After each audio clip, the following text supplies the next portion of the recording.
Hi people of the internet, hope everyone is really good today. So in today's video I have a story about something that happened in my life last week that I'm still upset about, but I felt like sharing it because what is better than sharing your life fails with the internet?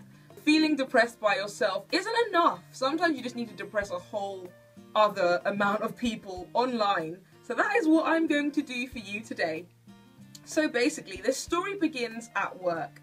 So I got a job recently in a music venue, which is pretty cool because I get to see lots of really cool bands live and shows and sometimes some celebrities. And talking about celebrities, this story involves some. Last week I worked 2 shows at work, which were 5 Seconds of Summer, and I was really excited to work these shows beforehand anyway because 5 Seconds of Summer, in case you didn't know, are a band that supported One Direction on tour. And for those of you who do know me very well, you will know that I am, in fact, a really big One Direction fan. And when I say I'm a really big One Direction fan, I mean I have a 1D lunchbox. I have this 1D bag in which I have a lot of crap in. I also have this 1D book. I frequently wear this perfume. So as you can see, I'm a pretty casual One Direction fan. What? But anywho, I was rather excited for this show because there may have been some VIPs in the audience that I definitely wanted to meet. So one of the first people I served and met on the first 5 Sauce show happened to be none other than Gemma Styles, who, just in case you don't know who that is, listen carefully to the surname, Styles. That was Harry Styles' sister, who is pretty much well known in the 1D fandom, and I met her and we met on a one-to-one basis. I had a really nice chat with her. She was so lovely, so nice, and yeah, I had a really cool talk with her. I didn't let on like I was a crazy secret fangirl, which I'm not. But I just had a normal talk to her one-to-one. I didn't really let on that I really knew who she was that well because obviously I was at work and I had to just act in a professional manner. So I did. I just had a casual conversation that I would have with anyone at work. And she was really nice, such a nice girl. I volunteered to do the after party because, duh, of course I was going to do it. So I was really excited to work the after party, and I didn't really think the band were going to come out because usually at after parties it's usually just among VIPs and sort of people related to the band, but usually like the artists don't always come down to the after party. But in this case, the whole band came down. At first it was really surreal because even though I'm not a massive 5 Seconds of Summer fan, it was still amazing to be in the same, not just the same room, in a very small room at a party with them. It was so weird, but I just had to get my mind around it and, you know, still behave in a professional manner and carry on doing my job. But it was so awesome. I spoke to all of the band, I served them all, they were all so nice.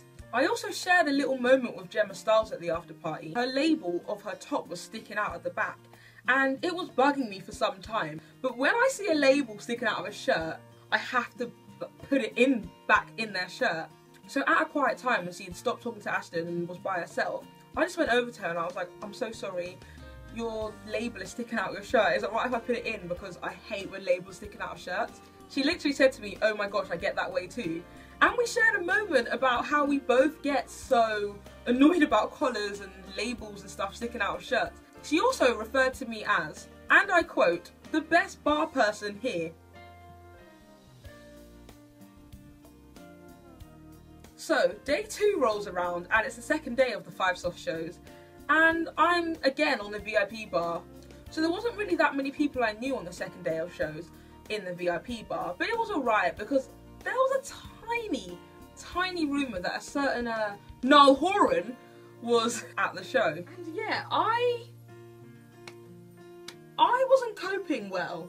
So I had to spend the next couple of hours mentally preparing myself for the definite personal collision of me and Niall that was about to go down.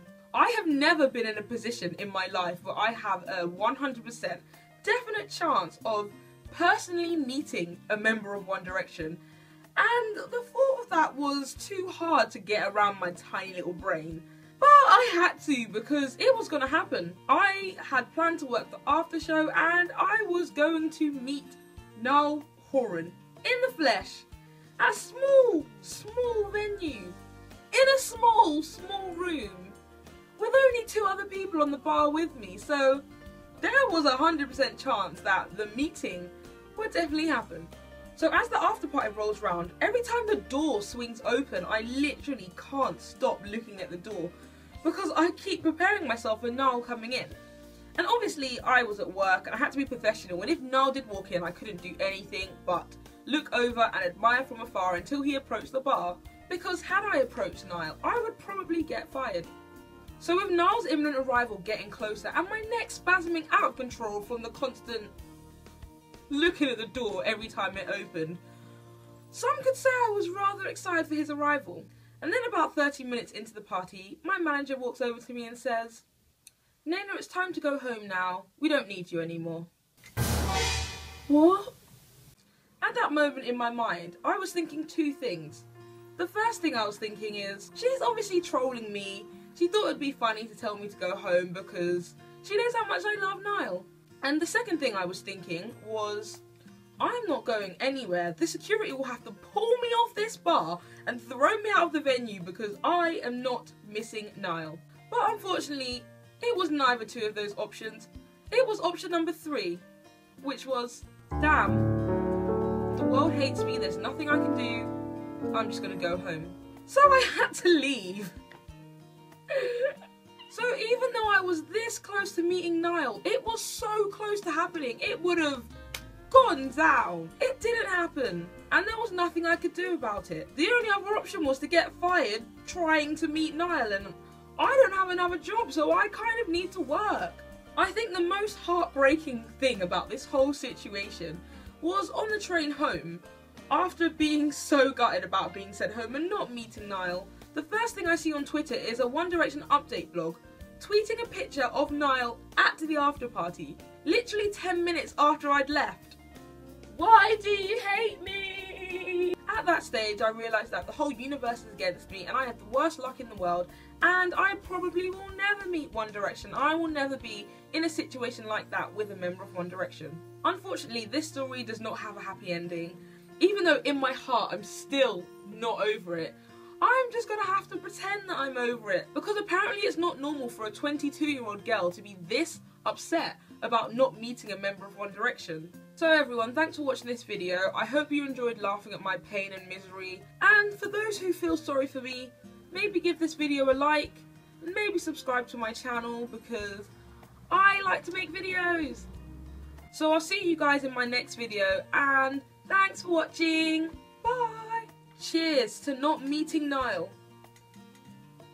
A week has passed, I'm definitely over it. I'm over it. I'm over it. I'm over it. I'm over it. I'm over it. I'm not over it. RT if you cry.